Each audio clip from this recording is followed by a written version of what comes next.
What? Hello, watch lovers. You know what time it is. And welcome with me tonight. I have Gavin, the lovely Kaylie, and we have everyone. A special guest all the way from Scotland. Well, I tell you what, why don't we not do what we just said, which is play a little intro, welcome everybody into. Why don't we just blow our load straight away, Spencer? In fact, we've blown it. There we go. Welcome, Adrian Barker. Look, Adrian, how are you? That was smooth. I'm great. Thank you so much for having me on. See, everything's pre-planned here, Adrian. Yeah, we spend a lot of time rehearsing everything. You've just realised what a shit show you've walked into. Not at all. No, you guys are pros. That's why I need to sort my lighting out. Look, how dark am I coming across? You look like you got a lovely suntan. Cool. Adrian Barker, so lovely to have you with us. And a big thank you actually to Brittany for reaching out to you to make sure that you were happy to come on here today. So thank you very much for coming and joining us. Oh, of course, no. Thanks for having me. Absolute pleasure. How's it going? How's Bonnie, Scotland? It's wet. It's wet, honest, but that's kind of standard. You've lost your tan. Lost my tan. Yeah, I often change my white balance purposely to make it appear like I have a tan. But we'll leave that like that. Fantastic. There we go. A little red. Thanks for joining us. First things off, how is life in Bonnie, Scotland? It's good. It's good. It's I like the fresh air. I like the nature. I like being able to explore. I like being able to wear watches and not worry about who's about. Whereas in London, it gets a bit sketchy when I remember one guy was on the tube and this guy came up to me, just a young guy. And he said, "Oh, you're that Rolex guy." Oh, that's not a healthy. That's not a good start thing to get noticed for. Not a great start. Good evening to everybody who's joining us. Welcome to Monday. Yes, it's 8 o'clock. Hello to everybody. Nick, Nicola, Tim, Jacks, Ian Nicholson. Ian, thank you for keeping me posted on Tottenham losing yesterday to your team. That was very kind of you. And very well played to Newcastle. Dr. Mexicoli, Pete the Greek. Welcome, everybody. We're super excited to have Adrian join us on the show. As if you hadn't watched our episode with Gringa, you might have noticed I'm a little bit of a fanboy of your channel. I appreciate that. And I'm going to say it out loud. I think your content is unrivaled in the watch YouTube world. Wow. Yeah. Thank you. Yeah, really good. I really, really enjoy the content you put out. Really do enjoy it.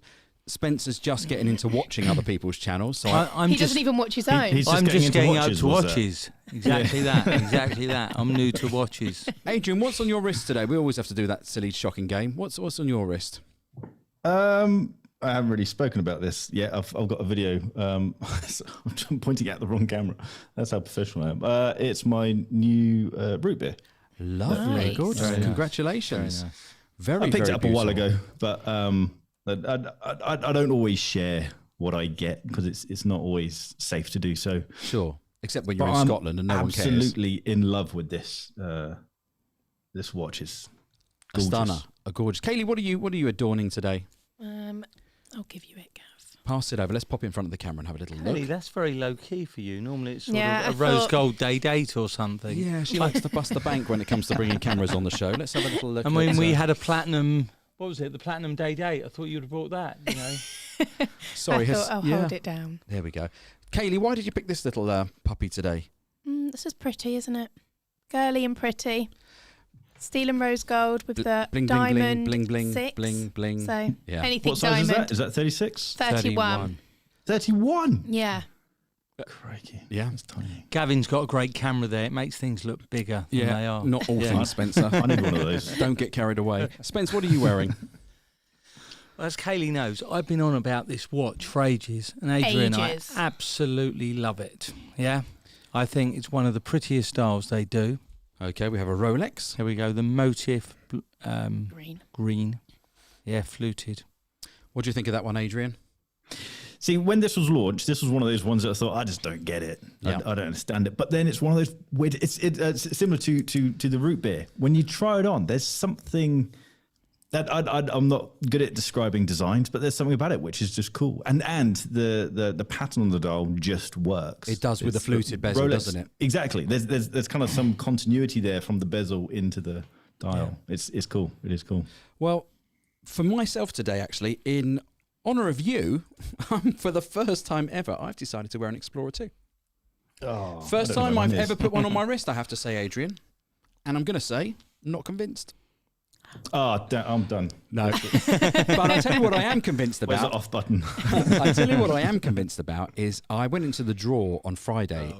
Here we go. Yeah. I'm going to get shot on. You're going to get shot. Here we go. Because I looked in the drawer and there was a white Explorer 2 and a black. And I thought to myself, I thought the black was so much better. So we planned to bring the black and the white on the show this tonight. And I said to Spencer, you bought the black and the white? And he said, no, I sold the black one this morning. I mean... Good. You couldn't have just said pick it up tomorrow. That is what we do. We do go to work to sell watches, surprisingly enough. But it's part of what we do. I understand, but I planned a show last week. I get all excited to bring both the colour Explorers on and you go and sell it. But I promise you, Adrian, next time I will make sure that I've got a black and a white. That's why we need 2 or 3 of everything. Adrian, this is your go-to baby, isn't it? It is. Although I've, to be honest, ever since I've got my root beer, I've been wearing my root beer every day. But the Explorer 2, it's just a solid watch. And what I love about it is how un-Rolex it is. It's solid. It looks cool. What is it that got you into watches, Adrian? Because as much as I love your channel, I haven't found the episode that sort of says who Adrian Barker is going back, to the dawn of time. Who are you, Adrian? Some geek who makes videos. I hate this answer because everyone says this answer and it doesn't make sense. But genuinely, I've always been into watches. It's always been a thing that I've been perhaps not fascinated by, but I've always had a watch. And I remember getting my first watch when I was probably about 4 or 5. I used to live in America, in Florida, and my dad got a free Blockbuster watch. And it had a rotating bezel, and I wore that. And I remember just playing around with the bezel and then just being obsessed with watches. My dad is a pilot, and he used to have these Seiko chronographs that you would get issued in the RAF. Oh, wow. And I would always just go into his into his office and just start the chronographs. And I was obsessed with chronographs. Before I got into mechanical watches, I only ever bought Citizen Eco-Drive chronographs. That was my thing. And then it kind of just grew and grew and grew. I used to be do a little bit of investing, and I lost a huge amount of money on some shares, and I thought there's got to be something better, and I kind of fell out of love with that whole idea.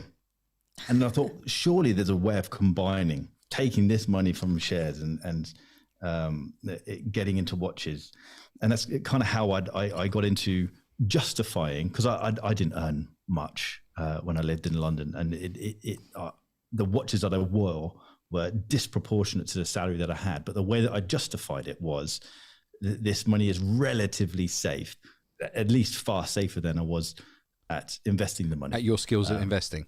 Exactly. Yeah. And that's kind of how that's where it came. I'm going to go through some of the comments as well, because guys, if you do have any comments, anything you want to say to Adrian, please do pop them in and we'll pop them up. But somebody's just popped up here. Ray's put about effing time. This guy is uber cool.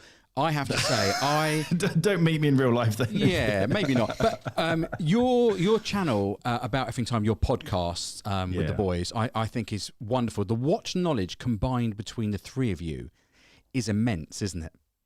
It's exciting because we just don't agree. We don't agree because we all see things from such different backgrounds. Andrew is an out-and-out journalist. He's got hands-on with so many watches, and he sees things from a journalistic point of view. We've got George, who is obsessed with design, and he sees things that no one else around the table sees. Like, he'll get obsessed with a screw on a watch and just be in love with how the screw looks and how it's placed. And then I just come from it from just someone who just literally loves watches. And there's no other agenda, no other kind of viewpoint, as opposed to I just like them and I buy them. And so we often disagree. And that's fun. It's a fun way of making content, as opposed to we need to sell this watch, or we need to support this brand, or we need to do. There's just no agenda to it apart from throwing a topic onto the table and saying, let's do that. And Adrian, that's what I love that. I mean, I say to Gavin all the time, and when I have discussions with Paul as well. And I wanted to ask you, how did About Effing Time, how did that come around? What was the... How did you get it together?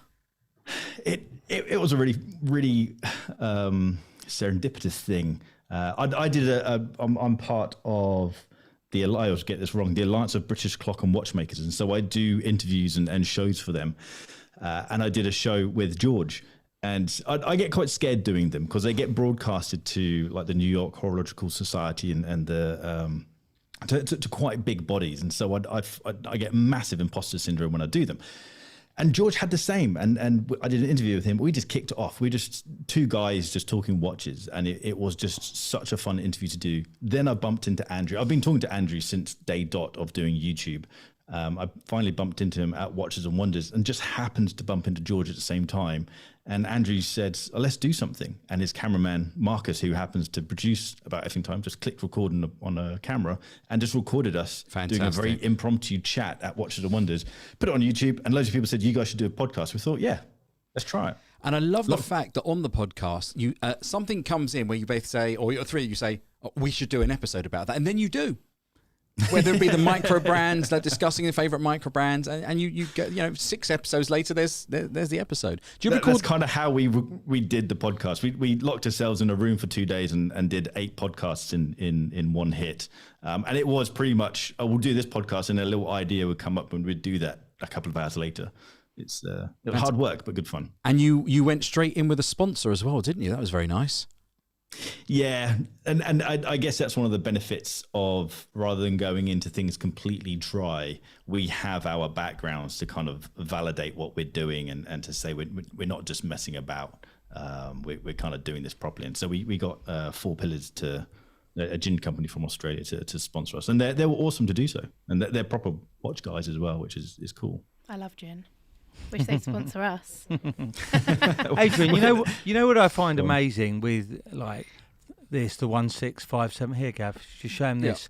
Yeah, you bring up the watch there, the 226570. I mean, I don't know how many years you go back following these watches or the prices, but this watch here, years ago, didn't sell at around, I mean, when I was selling it, £1,800, £2,000. You could sell like 20 Submariners, and when you got a customer who wanted the Explorer, it was like, wow, like it was amazing that you had a customer for it.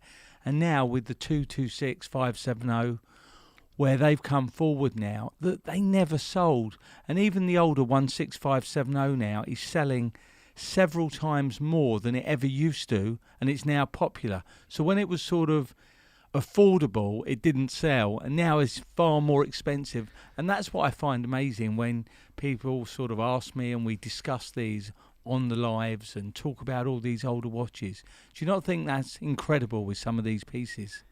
It absolutely is. This was actually the White Dial 16570. A Polar Dial was my first big purchase, my first Rolex, my first mechanical watch.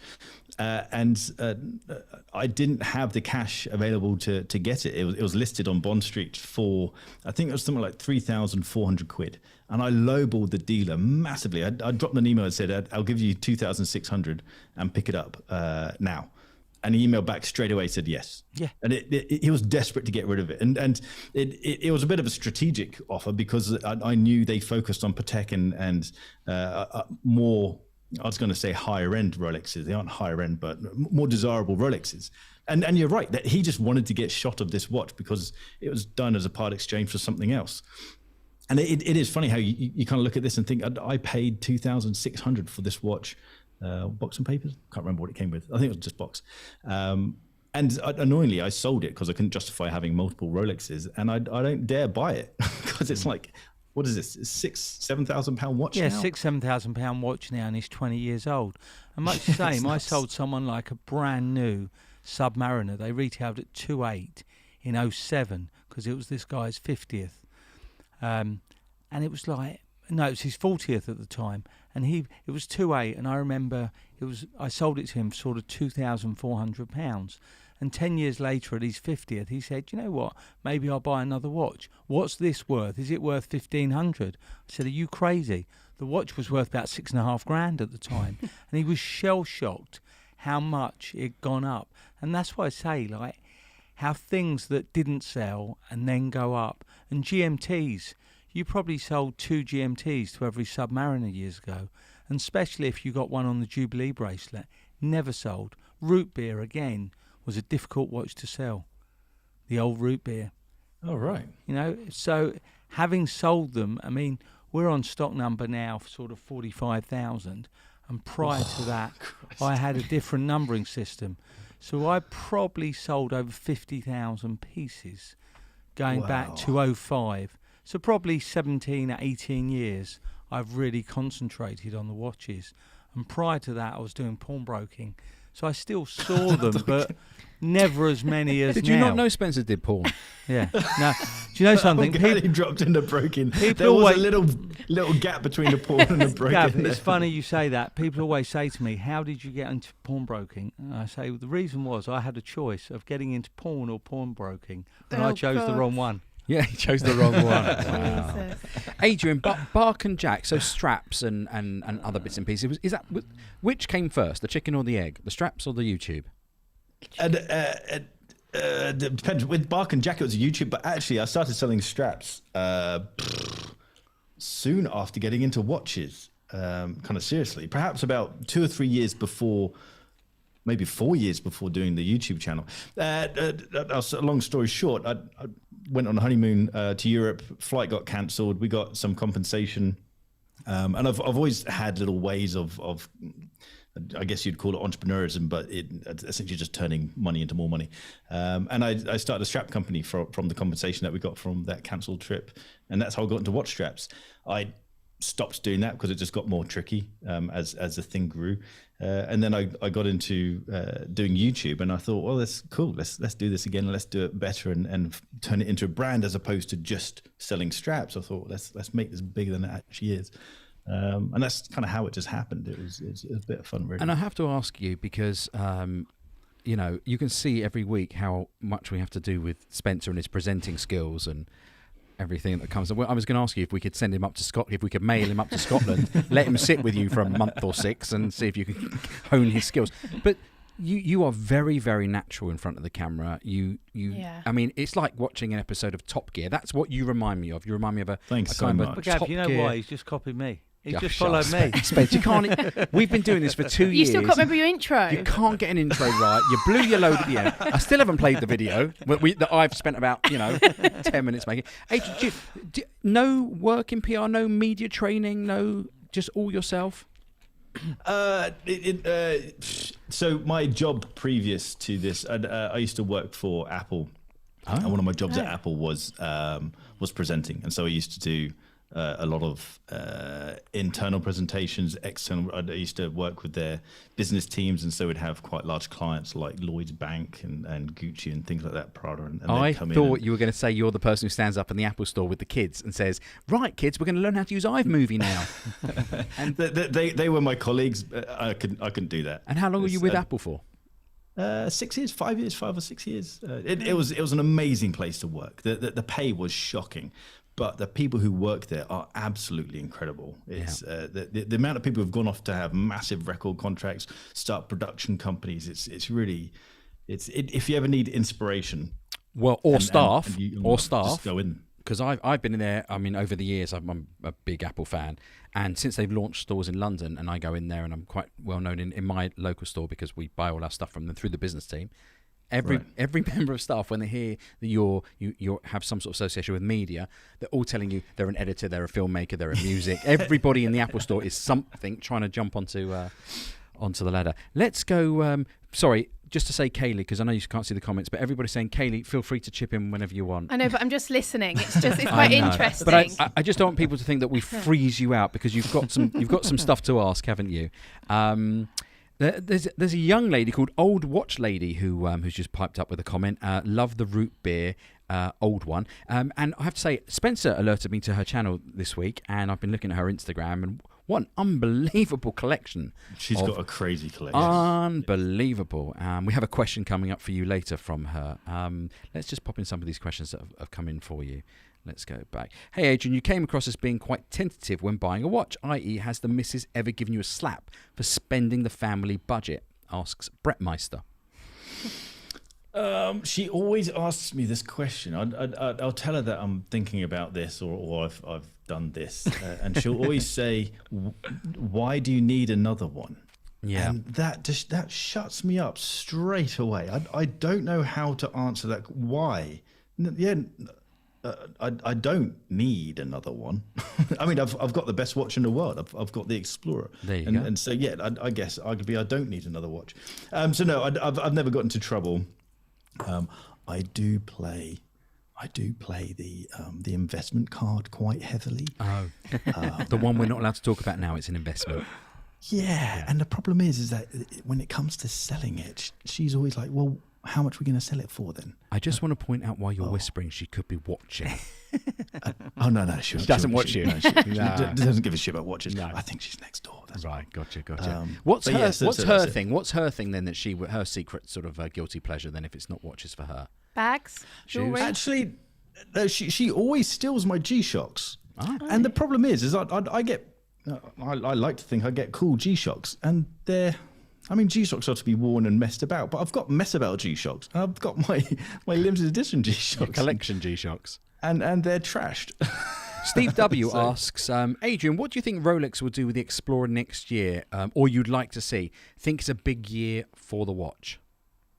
I don't think they'll do anything, but if they were to do something, I'd love for them to increase the lug size. The Explorer's been getting, apart from the 39mm, the Explorer's been getting smaller since the 1016. The 1016 is a large watch.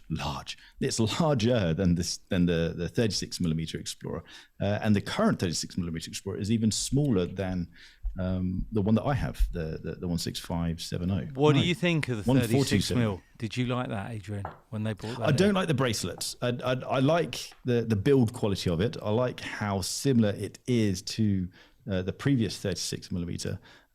It's hard for my eyes to get used to it because I'm so used to seeing my 36mm, which is this is 20 years old now.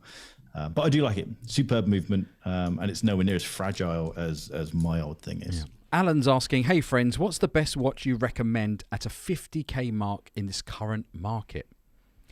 If you had £50,000 to spend, Adrian, which is a small fortune in anybody's world, what would you be buying now that you've got your root beer? Oh man, that's out of my price range, man. That's all right. Spencer's just gifted you for Christmas 50 grand to spend as a credit. Is this grey market money, Gavin? Or retail? Well, I'd probably say in this market must be grey market. Well, let's do both. I'd probably go for something a Vacheron. I'd probably go for a dual time overseas. I don't know what Lange go for, but I'd love to get a Lange. FP Journe would be impossible to get, but I'd put that into a more dressy watch, or a horology watch as opposed to some high market, grey market price. I'd go Vacheron. Okay, Spencer, what would you have? I think I'll go white gold meteorite GMT. See, that's gorgeous. That's what I'll go. But Adrian, that was sort of 70-odd thousand now. It's come down to sort of 50-odd. So it's not that much over list. I think that's fantastic. I love the meteorite. I mean, it's another one of those watches that you see it online, you kind of think it's a nothing watch, but then you put it on and it's just gorgeous. It's a lot nicer in person than it is on screen. Because there's something special on the dials. Everyone's different. Today we got in the Day-Date in the platinum. I tell you what, Spencer, just I'll give you the script and you can blow everything we've got coming up tonight. What? How am I supposed to know you've done that? Well, because you don't take any interest in what goes on behind the scenes. But if you watch our unboxing coming up a bit later, you might just see that. Oh, that's watch. Right. That's why I gave you that one. Oh, there you go. Fucking genius you are. Doing really well tonight. Heavenly Mark says, anyone else notice the last 16 reels from Rolex have all been Sea Dweller and underwater? I'm almost certain a titanium Sea Dweller is imminent. Forget the Yachtmaster. No, I can't see it. I have seen that though. Every time I go on their I have as their well. website, it's just constant Sea Dweller. It used to be different each time you go I on there. don't think they'll go into that metal. Adrian? I'd love to see it. I'd love to see a Sea Dweller in and to be honest, let's say Rolex have been following Tudor. Tudor do the more fun stuff, and perhaps Tudor is Rolex's toy, and maybe we see what Rolex do next in what they do in Tudor, and Tudor are definitely playing around more so with titanium. So that'll be killer. I'd love that. Adrian, I know that you obviously are a Rolex fan. Boy. Yeah. But do you think there's any like up and coming brands that you're interested in or that you have an eye out for? There's a little brand called IWC that I absolutely love. I think they're up and coming. I'm more of a fan of IWC than I am of Rolex. I just happen to like Rolex because I have ADHD and I really struggle with making decisions. And the problem with IWC is there's so many watches that I like of theirs. Yeah. I could have a whole selection of pilot chronographs from them. Whereas with Rolex, you don't have that option.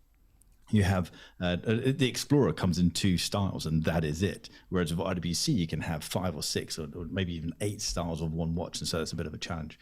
Up and coming brands. I think more, maybe a slant on that question would be because of all these, super brands and the inaccessibility to getting them. Yeah. So people maybe talk about, some of the sort of other brands that are coming through that you would maybe take as an alternative. Okay, so yeah, I'd certainly go down the Girard-Perregaux route for people who like integrated bracelets, and if you want coming back to that 50 grand watch thing, Patek and their integrated bracelet watch is beyond gorgeous. It's kind of when you see a person of attraction, regardless of what you're attracted to, and you just think, shit, there is no way I'm even going to talk to her or him, and that's kind of how I feel about the Patek. I've just forgotten the name, but it is absolutely stunning. Bradders is asking you, Adrian, is the Vacheron Dual Time Everest Edition the greatest watch you've ever worn? It's a watch. I'd have to say no because of the Rolex Explorer. Genuinely, is my favorite watch. But the Vacheron Dual Time Everest, I've never been sad about sending a watch back. And I was sad about sending that watch back because I knew I will never have that watch on my wrist. I got lent that watch for a couple of days, and I remember driving up to the mountains in Scotland and just looking at it and just thinking, I had it on my wrist whilst I was driving. And I thought, shit, this is just, it's gorgeous. And I felt it's all in your head. But I felt I had this connection with that watch. And, doesn't that go back to the episode I was watching of yours about what's luxury to you, what makes you feel good on your wrist? Christ, that upset some people, didn't it? Yeah, didn't it? The Patek Antarctic. That's right. Thanks, Thomas. But yeah, it's kind of. I tried to be very factual, but it was still opinion. I tried to be objective within that video about what is luxury, but it is ultimately down to you around what is luxury. When I watched that episode, I actually got completely lost because it went so round in circle. I get to the point where you got to in the end, but I thought it was a really good video. I really enjoyed it. Stuart Wallace is asking you, what's the replacement strap you wear when filming the Explorer 2 in the Alps? Oh, that was my tubular nylon grey strap. It's the grey version of this strap, and it's a sort of. There are lots of different NATO straps. A lot of people say NATO is NATO, but the weave of the nylon really impacts how the strap wears and what happens to the strap when it gets wet. So the tubular nylon has a lot of structure to it, so even when it's wet, it doesn't misshape. It's absolutely solid. So that was great. Gav, did you see that watch? I did. Yeah, did you see it? I saw. Yeah, Moonswatch. Yeah. With the super glued pusher. Yeah, super glue. Take it back. Get another one. What's the matter with you? I got an email from them, their PR team saying, "Oh, Adrian, we've seen your video. Can we help you?" Yeah, because it's under warranty. Yeah, that sounds great. Yeah, if you could get me a new watch, and a Neptune, awesome. and a Neptune. Get 2, one for Gav as well. Yeah, and a Neptune. Thinking they'd say, yeah, just pop over to the boutique in Glasgow and we'll swap it out. And they said no, it'll take probably 2 or 3 weeks to sort it out. I thought, I can't be asked. Adrian, have you ever bought a watch from the grey market, or do you normally get them from obviously authorised dealers? I have done, yeah. I get them from ADs now because I've built the relationship. But and also some watches you just can't get from the ADs. No. Just pre-owned stuff. So I brought my Kermit. I've got the and talk about investments. Jesus, that was a good investment. Bought my Kermit when it was 5,900, I think it was. Yeah, 5,900. And Pete the Greek's just asking that kind of question. What's the one watch he regrets buying and the one he regrets selling? The regret buying, that's a good question. I don't regret selling is definitely. Oh no, the one that I regret selling the most was a vintage Seamaster that I got, similar to this one that I have here, but it had the pipe hand dial, and it was gorgeous. And I just sold it because I thought, oh, I've worn it for a few months. Let's just change it. And I thought, no, that's not how you do this, Adrian. When you fall in love with something, you keep it. So I regret selling. I've had this conversation with watch collectors when I've met them at the shows. I've got a number of watches, old, going from swatches in the 80s. I've never got rid of one. I cannot bring myself to sell one. And I'm obviously I'm just a collector of things, I guess. But it's probably an addiction. I don't think I could sell anything. But a lot of people, and you said it yourself, you love watches, yet you'll happily get rid of them because you get bored of them. No, it's more to do with the journey. I buy watches to learn from them. Sorry, I used to buy watches to learn from them. Now I'm lucky enough to be lent watches. But I'd see a watch and I think, for example, my Explorer, I bought it because I wanted to do a video on it and then flog it, and I was going to slate it and rip into it because I thought it was a boring watch. I don't understand why everyone loves it. And then I just fell in love with it, and 4 or 5 years later I've still got it. But no, I buy watches to experience them, because it's one thing borrowing a watch for a week and trying to play journalist and analyze a watch. It's another thing owning it and then learning about its quirks. For example, my moon swatch and the pusher falling off. On paper, this was the best watch marketing move that has probably been in the watch industry since day dot. Ever. But the moment it broke, it destroyed the whole mindset around that. And it just became, in my eyes, a fail. And that wouldn't have happened if it was a press piece. So that's why I buy watches and sell them.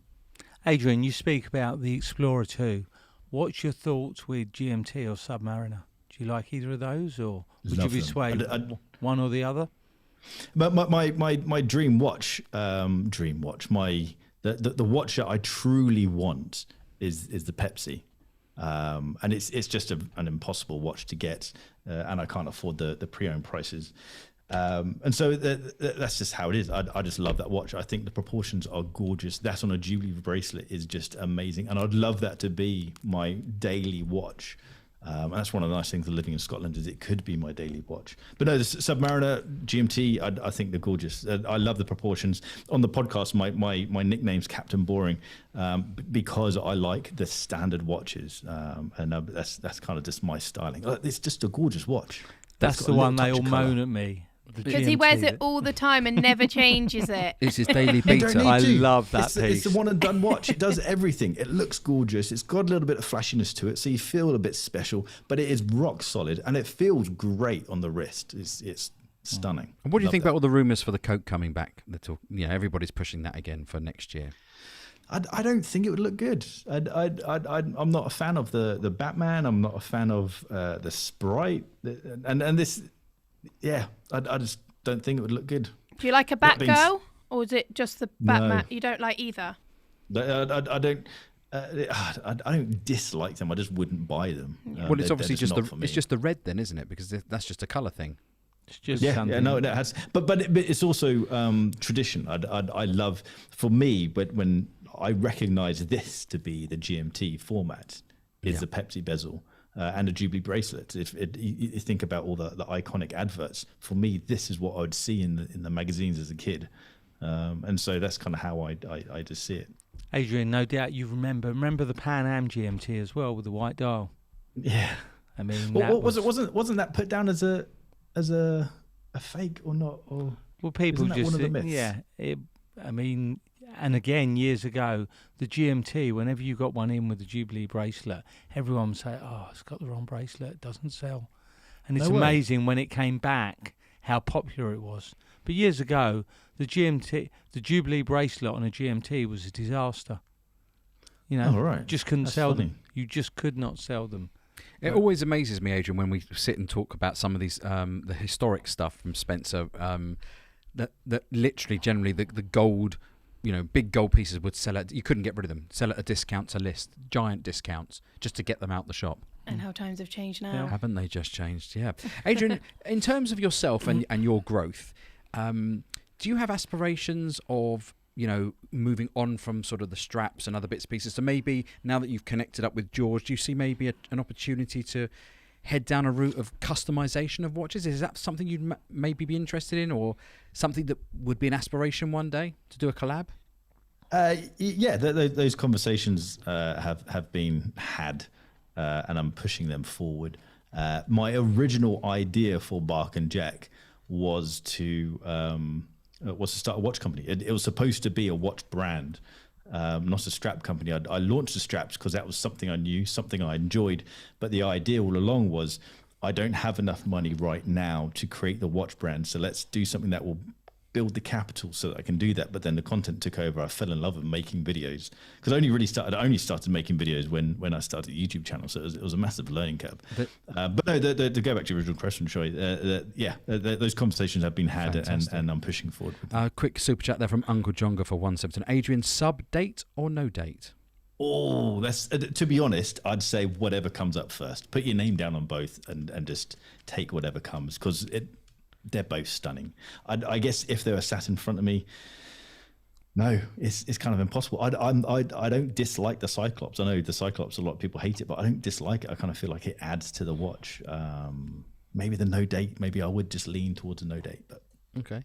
And go on. Sorry, Kelly. And Adrian, I know you were just saying about obviously your YouTube channel, which, by the way, congratulations on how many subscribers you have. Thanks very much. Do you have like a content calendar? So do you write down at every week like how many videos you're going to make, or is it just whatever happens? Yeah, whatever happens. It's horribly stressful, because I will have ideas. There's so many ideas out there. So I've got a whole list. I've got videos recorded sitting on my hard drive, and it gets to the point where I have such a backlog that videos go out of date. Like I'll get a new watch in, I'll do an introducing video, and that watch is now 6-7 months old, and I can't do an introducing video then. So no, I don't have a content calendar. I've just hired an editor to help me. Does it take you long to film them, like to film your videos and edit them and everything? If it's a watch, yes, to get all the B-roll. If it's just talking to camera, no, I can bash it out in half an hour. But if it's the B-roll, I can spend a couple of days doing B-roll. If it's an outside video, then that can take a week to do, and then the editing's just tricky. The editing can take 3 days. Maybe. Ray's asking, Adrian, if you were stuck on a desert island, what watch and your man Friday, George or Andrew, and only one case of Shiraz gin? So what watch? Do we have to share the watch, or can we have a watch each? A watch each. Who would be your man Friday, George or Andrew, and only one case of Shiraz gin? I can't choose between George or Andrew. Not unless you want to kick in. Exactly. What would be your Andrew watch? would just be working out all the time, and George would just be complaining about something. So either one would do my head in. One case of Shiraz gin. What's that bloody red Shiraz gin that 4 Pillars do? That'd be gorgeous. But the watch would have to be my Explorer. Yeah, even I know that. Maybe it'd have to be the Explorer too, because this won't last very long. It's got a dodgy movement in it. Going to move on to the Pateks that decided to pop themselves out last week. What do we all think of this in terms of surprised to see this little announcement and a plethora of watches? I'd heard a little while ago that they were going to drop the steel, so I wasn't surprised about that. But what I am surprised on the 5811, just the one dial at the moment. Yeah. The blue. And white gold only. But I see why they're doing it, because more profit. Adrian, I know you touched on this. More profit in a gold watch, obviously, with not much more work. Or very little more work, really. The same work. Do you get to see many 5711s in? Well, over the last... over the last couple of years, absolutely. I mean, price has gone crazy, as you know. Yeah, they have, yeah. The white, the blue, we've even the green we've had. Yeah, the olive as well. Yeah, the olive. Even though the olive went astronomical, like, am I wrong in thinking it was like 700 grand or something ridiculous? Look, listed as listed. Yeah. But they're still sort of circa. Yeah, I mean, we've still got one at the moment, but it's half of that. Yeah, it's come back a long way. I like the ladies one. You like the ladies on the strap, but I don't really like the colour of the strap. If I could get it on a different colour, we'll get to that in a second. What about this, Spencer? I've never heard of this. A rose gold spezatite gems in cognac hues. What a marketing load of bluff that is. Well, it's just a complicated word for garnets. Yeah? Garnets. Pretty looking watch. Not sure that would last very long on your wrist in London. That's an absolute stunner for me. Yeah. Yeah. Rose gold moon face 5712. Kaylee, you were and look, for me a left-handed. That is nice, by the way, though, with the red in the strap. Yeah. With the red on the dial as well. Adrian, do you have a good look at these things of Patek for you? I can't stand. There's something about this one that just I hate it. And I don't often hate watches, but there's something about that. The one previous was absolutely gorgeous, but there's one that really stood out as being stunning, and there's a lady's Nautilus that's got like this sandy rubber strap on it, and it looks.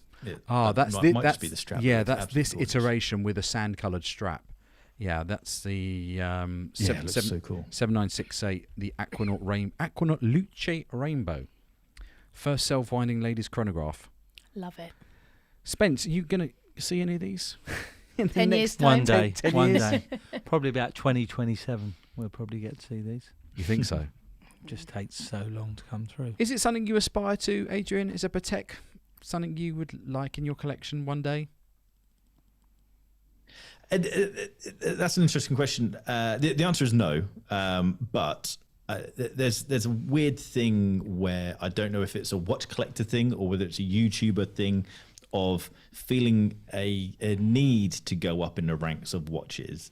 The reality is I just don't need something like that. It isn't something I'd prefer to invest that kind of money into a business. And build that money, because that's the sort of money that these things go for. You can do stuff with it, and so that's kind of what I feel like. I don't know, 10 to 15 is perhaps my limit on currently on a happy day. Currently, but even if you gave me 20 grand, 30 grand, 40 grand, honestly, I'd take that and I'd build something with it. That's kind of just. Maybe I'm just a cheapskate. I don't know. No, that's called smart. That's definitely called smart. So are we saying that one day we'll see perhaps potentially, maybe fingers crossed, your own ideas and concepts for watches?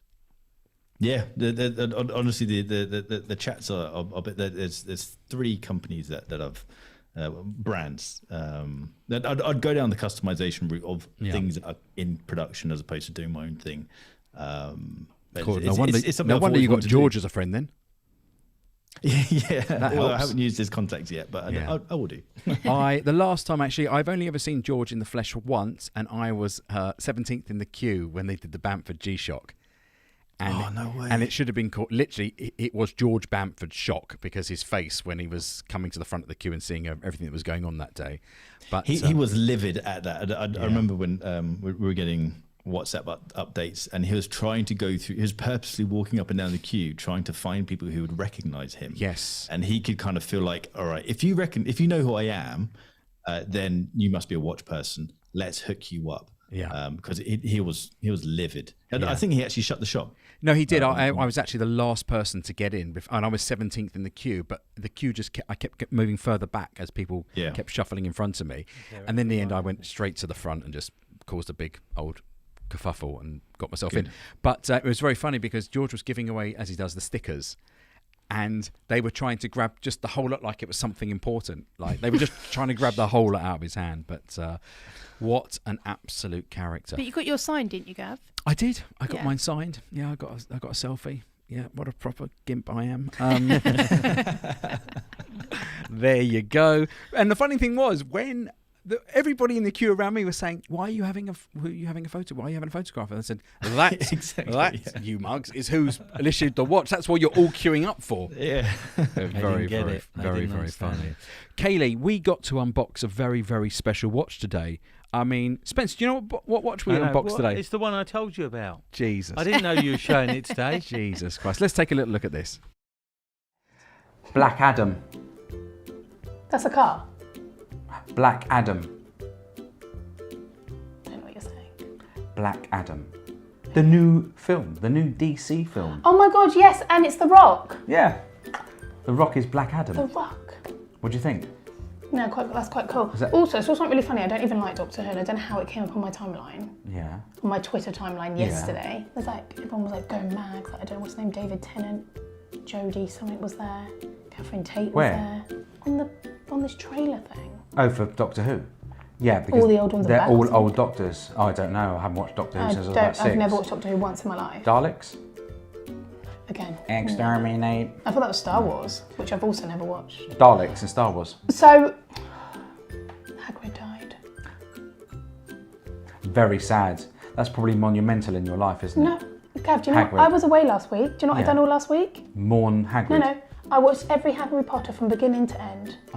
All 8 of them. It is actually very sad, Robbie Coltrane dying. And then, just, you're a wizard, Harry. I'm a what?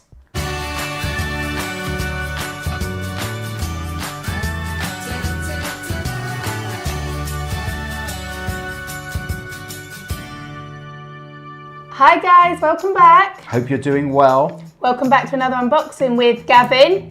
And Kaylee.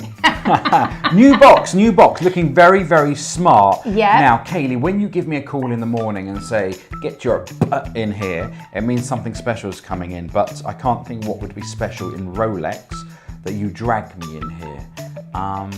So, can I? You can. Oh, I've not seen one. You haven't? Well, not this. I haven't seen a meteorite Day-Date on a president. That's beautiful. White gold. Stunning, isn't it? A 228239 model number. Unreal. This is brand new, and I mean brand spanking new. Like new. Like last week. Yep. I love a meteorite dial, and I don't know what it is. On a Day-Date with like the bracelet. Hold up. Forget diamonds on the dial. Yeah. Special. Nearly as special as you, guys. Oh, thanks, hun. I've got an exchange to make. I've decided I'm finally going to give up my moon swatch For that? for a bit of meteorite. Right. What do you think? Spencer, take that in part exchange? Yeah, I mean, we'll give you what you paid for it. You'll give me £207 for my watch. Yeah. That's very nice of you. Against that. Against that, and how much is that going to That's be? about 69,000. So What a you've good only number. got to pay 68,800. Yeah. Yeah. Okay. Talk to me about the watch then. Okay, White so gold. White gold, fluted bezel, which is lovely. Yeah. And obviously the meteorite, and like you said, that's also got the diamond baguettes. Oh, it feels luxury. Yeah. And it is. It absolutely fits. It's a bit loose. Oh, that's good. That is a stunner, That ladies and is gentlemen. Stunning. And by the way, it's almost like a little bit of a piece unique, isn't it? Because there aren't so many of these around. And also, what I like is, I know the meteorite obviously is, some people like it, some people don't, and I Yeah. get that. But what I like on this is it all kind of goes together. Do you understand what I mean? Well, I do, because I have to say I'm not a fan of the Meteorite Daytona. Okay. Like it doesn't talk to me. But I think the combination of the meteorite, the fleck in the meteorite, combined with the bezel, It's the bezel, combined exactly. with the bracelet. Yeah. I think makes this an I absolutely agree. cracking watch. It really is something special. Beautiful. White gold, so it's got a Little bit lovely in weight it. to it. Yeah. Yeah. Really, really nice. Isn't it? I mean, it's Yeah. obviously it's a big piece. Do you know what I mean, with the meteorite? But obviously, price-wise compared to the meteorite Daytona, it obviously is a considerably less amount. Yeah. Kaylee, where do people find you to buy this lovely little watch? So you can find me at BQ Watches on TikTok, Instagram, YouTube. Where else?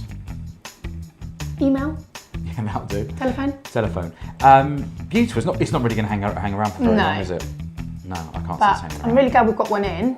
Yeah. And if you guys are interested, please give me a call. But also, if there's anything you want us to unbox, please let us know in the comments and we'll be happy to do it. Sure. Until next time. Bye. Bye. So there we have the watch that Spencer spilled the beans on just a little bit earlier. Spencer, gorgeous watch. Stunning. I don't like people having surprises. I think they should be pre-warned what's coming. Well, I'll give you a surprise. Christmas this year, that's what I'd like. Okay. Jim will fix it. Okay. Can you make that happen? We'll see what we can do. Okay. Yeah. Adrian, what did you think of that little puppy? I thought it was lovely. I'd love a watch like that. That's I guess if I was to aspire to have a watch, and Right, Spencer, that's two for the Christmas So I list need then. two of Yeah, those. I want one as well. If 2 people are getting one, I want We're one. going to have to cut it in three. Yeah, then, so it's giveaway 2, giveaway 3 free. Fantastic. Adrian, with all our special guests, we do a little quick fire quiz. Really simple stuff. Okay, we're going to fly straight in. Cricket or football? Oh, cricket. Wine or beer? Wine. Favourite singer or song? Oh, man. Doesn't strike me as anything a from Chili Peppers, Blood Sugar Sex Magic. I was going to say it doesn't come across as a Michael Jackson fan. Red Hot Chili Peppers, lovely. Yeah. iPhone or Samsung? I think we've answered that. iPhone. Marvel or DC? DC. Okay. Been see Black Adam yet? No. When's Okay. it out? It came out on Friday, Kaylie. Oh, I told sorry. you. I told you on that Must be video. there It came out on already. Friday. Night in or night out? Night in. Blonde or brunette? Better check what the missus is. Blonde. Okay. Don't tell the missus. Either. Favourite Omega model? Aquaterra, but one of the older Aquaterras, like a 2000 era Aquaterra. Vintage. Audemars or Patek? Oh, Audemars, massively. Casio or Seiko? Casio, G-Shock. I wrote this question before I watched one of your videos, actually, but Starbucks or independent coffee? Independent, massively. Oh, Yeah. I thought you were going to say Starbucks, actually. Only because when I wrote the question, I thought he's definitely saying independent coffee. And then I saw your video about why Starbucks means something to you. Oh, right, yeah. And I thought, oh, maybe he'll answer Starbucks. And if you don't know what that is, go back and watch Adrian's video. I can't remember which episode it was, but it was... It was about luxury. What is luxury? What is luxury, yeah. Big Mac or a quarter pounder with cheese? Quarter pounder with cheese. Yeah. Adidas or Nike? Nike. Superhero film or spy thriller? Spy thriller. Favourite film of all time? Oh, have to be Top Gun. Original. The remake wasn't bad, though, was it? It wasn't bad. It but wasn't it was, bad, If, yeah. if Disney made war films, that Yeah. would be it. Yeah, it was awesome. And, of course, grey jumper or grey jumper?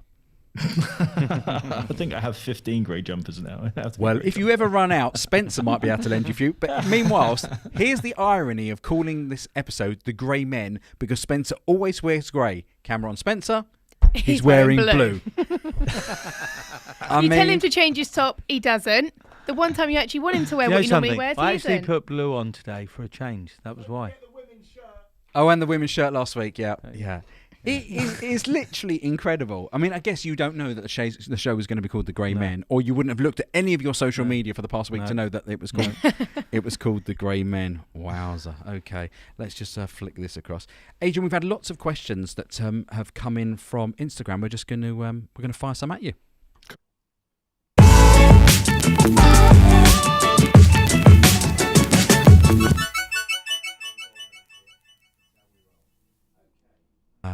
Question one's come in from Dr. Mexicoe. Adrian, if the Explorer 1 or 2 didn't exist, what would be your Rolex daily? It would have to be the No Date sub. That you have a no-date sub. Not anymore. I sold them all. You sold it. See, if you were me, you wouldn't have sold it.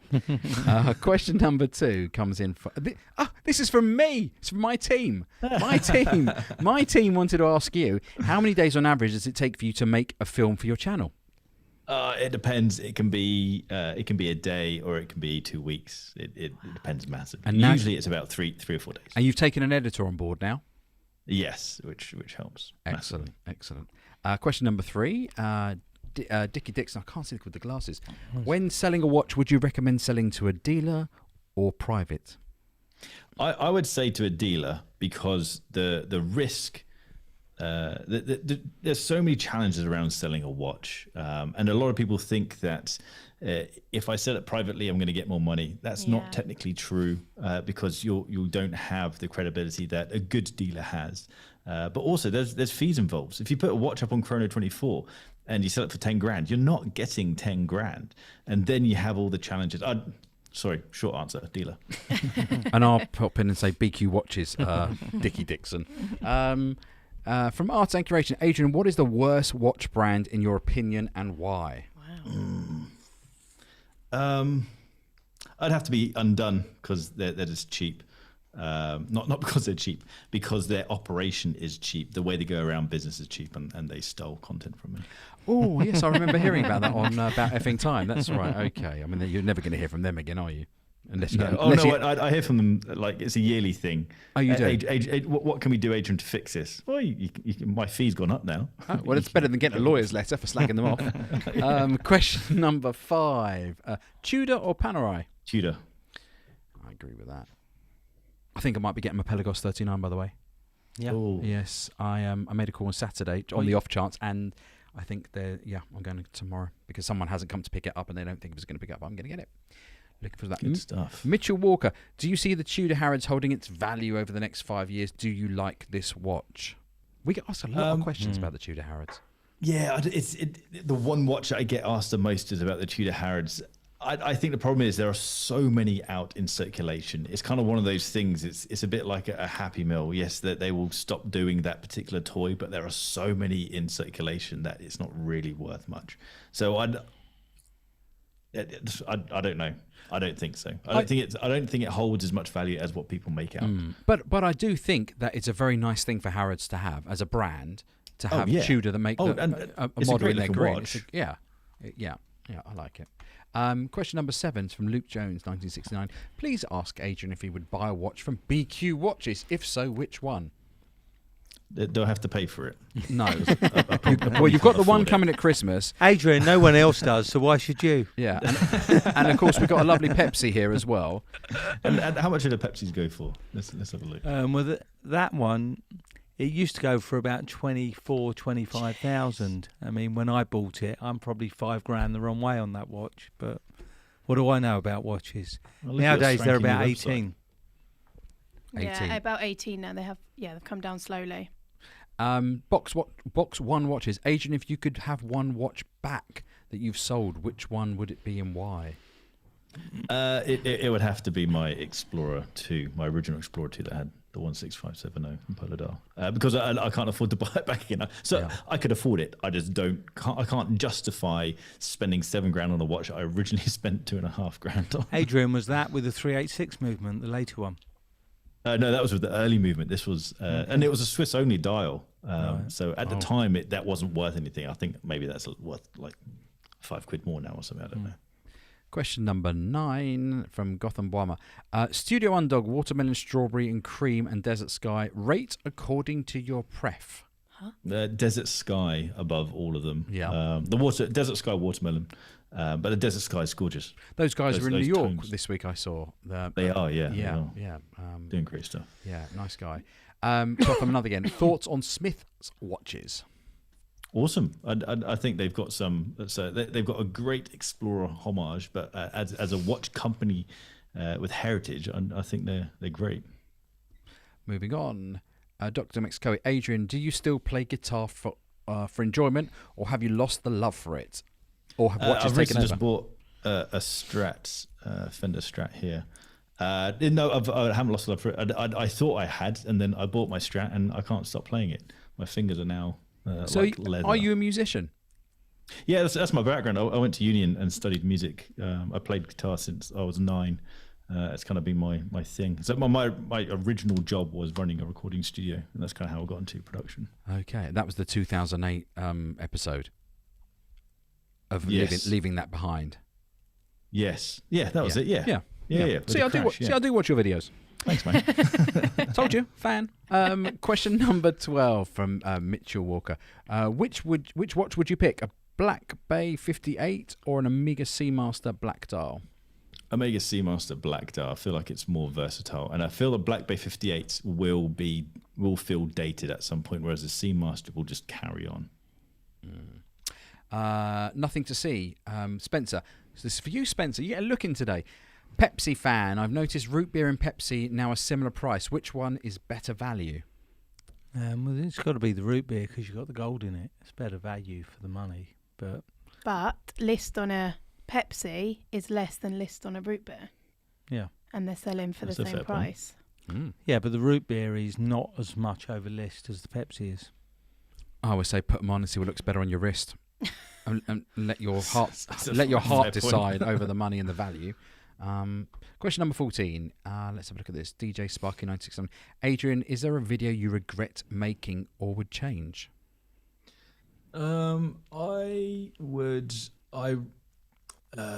So there was a video I made about going to the Bremont factory ages ago, and it sparked so much controversy within this my tiny audience, and it upset a lot of people because I was very positive about Bremont. And I thought, shit, maybe I've got something wrong. Maybe I don't see something that other people see. And I ended up taking that video down, thinking I must have messed up. I must have misunderstood things. A year later or so, I put the video back up, thinking, no, I've seen stuff that other people haven't seen. So you put an honest opinion in on it. Exactly. And I got to meet the people who run the company. I got to see behind the doors that not many people get to see. And so it was simply the difference of an echo chamber of people who don't actually know what they're talking about because they haven't seen what I've seen. And reporting on third-party information where this was a first-hand experience. I've seen what these guys are doing. And so I regret taking that video down. And maybe in hindsight, I should have made the video a couple of days after going to the factory rather than as soon as I've drunk all the Kool-Aid of Bremont and then suddenly make a video because I'm all hyped up about what I've seen.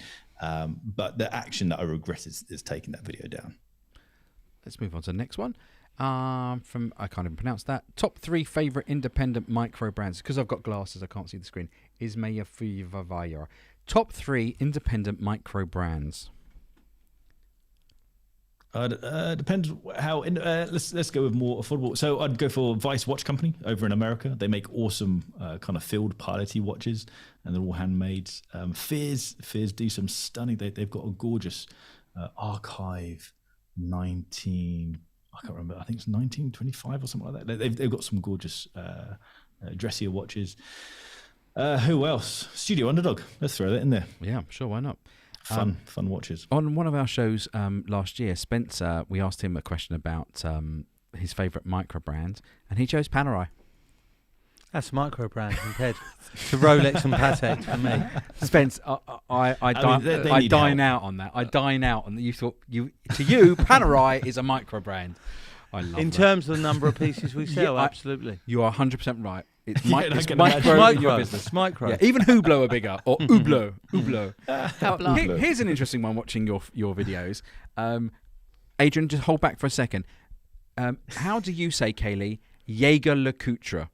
JLC. All right, you said Jack. Spencer, how would you pronounce it? Jaeger LeCoultre. Adrian, tell us how it's said. Jaeger LeCoultre. Thank you. I learned something yesterday. Jaeger LeCoultre. I say JLC because I can't say it anywhere else. Old watch lady, being men of style, cool. Do you match your wristwear to your outfit or, at any rate, to your socks? Not Spencer. Not me. Adrian, do you sort of put on your... That is not for me. Men of style is not me. I wear black and grey jumpers and jeans. So do you put a black NATO or grey NATO strap on with that? No, I'm even more boring. I pretty much always wear a grey NATO. It's either a grey NATO or the sand colour. If I'm feeling exciting and adventurous, then I might put another colour on, but it's pretty much always a grey jumper and a grey NATO. Well, I'm going to say I do. I do mix it up by maybe what I'm wearing if I've got a bit of red in my shoes. You like the orange, don't you? Yeah, the orange, yeah. Just different colours. If I've got some shoes on, I'll maybe try and match up my watch a little bit. Not that means I'm stylish. Luke Jones, 1969. Hi, both. What do you think of Cartier watches? Cartier. How do they sell with you guys? They actually sell very well when we get them, but I always look at them more jewellery than watches, personally. But they do sell well, don't they? Sell, yeah. But the older pieces, no expense. Let's face it, compared to the retail price, you've got 20 grand gold Cartiers that we sell for 6 or 7. So they're a fraction. They're fantastic value. Yeah. But for anyone buying a Cartier new, you're going to lose fortune. Yeah. That's the thing. I think they're gorgeous. I think they're some of the most beautiful watches. I'm obsessed with Cartier. Iconic. Yeah. Yeah. They don't generally change much in the shape or design. There's nothing new and... Very classic. I love the skeleton, the Cartier skeleton. Yeah. That's stunning. The Tank American I like. The next one is from Gotham. About Epping Time is the best thing to have happen to watch YouTube.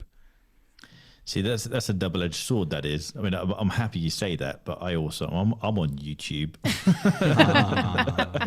Well, better to have a finger in both pies, is what I'd say. Yeah, and true. And I would agree with that. I think it's a fabulous channel. But thanks very much. I appreciate it. Question number 19 is also from the 14270 or the 216570 better watch. Spencer, what are we talking about? I'll say 216570 personally.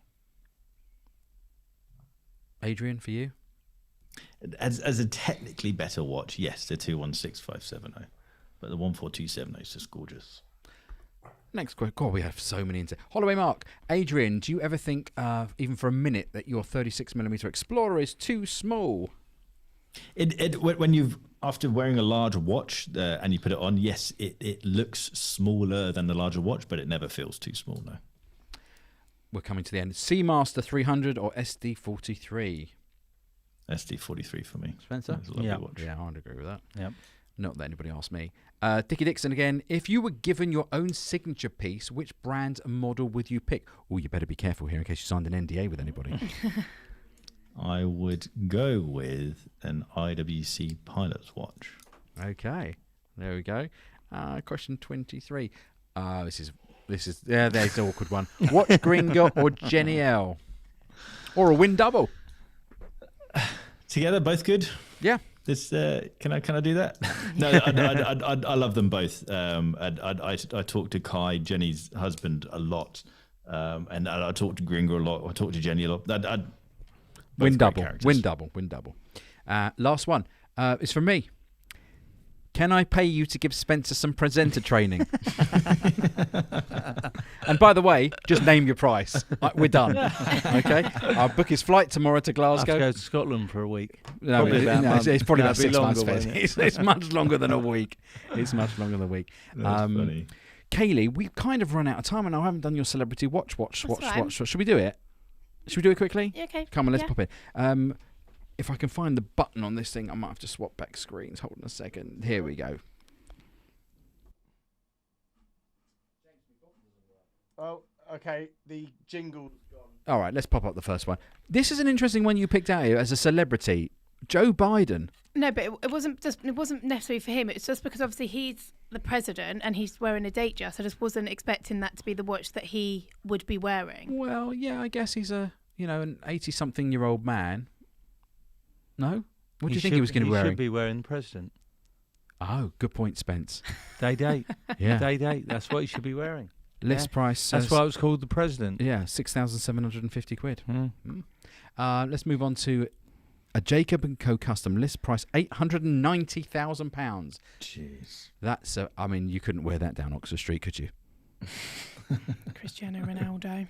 Cristiano Ronaldo can wear it anywhere. Anywhere. I don't even know what I think of that. What do you think of these like Bugatti Chiron thing, Jacob & Co., Adrian? They don't. It's just a completely different world. This isn't the part of horology that I'm particularly interested in. I just see it as it's just jewelry, and it's people playing around with obscene stuff. I can't relate to it. But you see that says CR7 on it. Yeah, they made it for him, didn't Yeah. they? Yeah. So when that comes up in the grey market, I wonder who they think it's going to come from. Yeah. Yeah. Screwed him. And who's this? This is Steve Harvey. Steve Harvey. Oh, he's the American presenter, isn't he? Yeah. Very funny guy. Very funny guy. And you picked this out because you like the watch, because it looks like a shocker to me. No, it's It's a world the timer. world timer, but in green. They In do it in blue green. and green, don't That's they? the bigger size. That's the isn't it, bigger in one, and green? I really like it in the green because you know how popular green is. Yeah, and to be fair, it's better than all your other Love Island choices we've had to endure over the past little while. Jesus. Adrian, it's been absolutely fantastic having you on with us. Thoroughly enjoyed. Thanks so much for having me. Love to see if you come down or you're in London at all. Please do. I will promise I won't do a selfie or anything like that. No autographs, no signatures, no wanting to meet George. But if you do find yourself in London, please do come down and look us up. We'd love to, to see you and perhaps get you in live on the studio at some point. Thanks so much. And I'd just like to say, you talking about presenting, you're presenting at the London Watch Show. I didn't go to the last one, the one previous. I thought it was absolutely brilliant. That's the first time we actually met without actually meeting, wasn't it? No, exactly. But the way you handled the stage, handled the audience, handled the other speakers, it was faultless. Oh, thank you very and much. I thought, wow, this guy's on it. Have you had training? You must have had training. No, I direct. Oh, right. Okay. So I direct guess- other people to do what I'm doing, so I kind of know what it takes. So you know what good looks like, so you can kind of channel that. Well, kind of, but when you work with Spencer, you're just automatically made to look good. Oh, by the way, I say that with the greatest respect because you know how much I love you. understand that. Yeah. Adrian, when we first started this channel 2 years ago, the idea was that we would get to a point where, in fact, I was never here. Spencer sat there and we basically had like cue cards. And when he got to the end of the sentence, I'd stand behind the camera and he'd say, what do I say now? And we had to edit every show to within an inch of it. It took about a week and a half to edit every show. And then James here said, Gavin, do us a favour. Come on, just present for a couple of weeks. Just give Spencer a bit of like in-house training live, and we'll just let him run with it.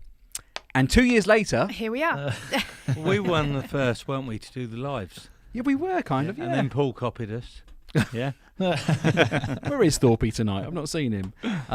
No, it's been great having you on. We have a custom here that our special guest has to outro, only because Spencer does such a great job of not doing it, with some immortal words. So if I can give you those immortal words, because you probably don't know them, you can outro the show, which is basically, Spence, what is it? If you haven't dealt with us yet, Ready for it's this? only a matter of time. Can you think of a better line for us for like some rebranding? If you haven't dealt with this yet, that's Spencer's BQ London motto. If you haven't dealt with us, I feel like there's an underlying negative tone to that. If you haven't dealt with us yet, It's only a matter of time. What? Why not have something to say you are going to deal with us? Or Well, we're going to leave that thought with you. I'm happy to listen to you. Yeah. He's happy to listen. I mean, I have no experience in this sort of stuff, so don't listen to That's me. good, because the other option they had, which Paul and I laugh about regularly, was thank you for choosing us. That was the office. Oh, chose shut that. up. It was the office that chose that. What sort of Kaylee, strapline tell is them. thank you for Tell choosing them. us? No, it was. Spencer actually That didn't actually pick was. that one. That wasn't me, Gab. Wow, there's no Apple marketing in that, is there? Thank you for choosing us. Said no one ever. It's been great having you with us, Adrian. We look forward to hopefully you coming on again, and we look forward to seeing you soon. Thank Thanks you very so much. much. Thank you. Guys, Bye. thanks for joining us. We'll see Cheers, you guys. next Monday night. It's a Halloween special. Make sure you've all got your fancy dress on, because we will be getting very dressed up, and we do have a very special guest. So we'll see you next week. Bye. Bye.